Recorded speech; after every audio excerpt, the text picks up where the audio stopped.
The 1960s represented yet another change in creative direction for horror movies. It was no longer about these larger-than-life creatures coming from in the sky, in the sea, or beneath the earth. Instead, it was all about natural horrors and horrors that we face in everyday life. One of the earliest examples of this came from one of the greatest of all time, the Master of Suspense himself, Alfred Hitchcock, in the twilight of his career. In 1963, he created The Birds. One director I have yet to talk about on Scarymania is the Master of Suspense himself, Alfred Hitchcock.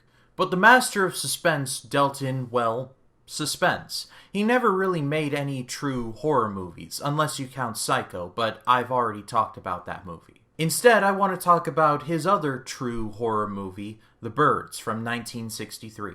The 1960s represented another shift in horror movies. Gone were these larger-than-life creatures who came from the sky, from the sea, or through the earth. Instead, it was nature horrors, whether it be animals or the living dead, but more on that part in a little bit.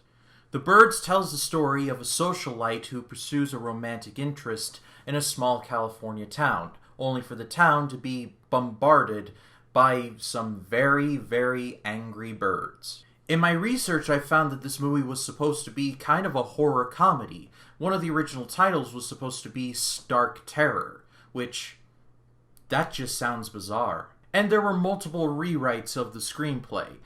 As a matter of fact, Hitchcock cut the last 10 pages of the screenplay, although there are rumors that say he cut more of them. He wanted a more ambiguous ending, instead just putting up a "the end" card, leaving the audience to just essentially make up their own minds. But instead, the studio basically handcuffed him and said, you have to include an ending of some kind, and so he did. I was shocked to learn that there was actually IRL birds being used throughout the entire movie.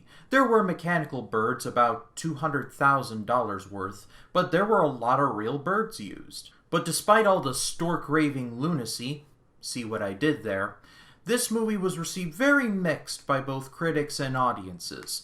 One critic said that this was the worst thriller of Hitchcock's that I can remember. Just, wow, that's harsh. Despite its mixed reception, though, I feel that this movie has gotten better with time. Is it top-tier Hitchcock? I highly doubt that. I would still put Psycho way over this one, but it's still very good. With a lot of graphic deaths for the time, seriously, you see people's eyes get plucked out. Like, it's hardcore stuff. And when people say that they're afraid of birds after watching this movie, yeah, I get it now.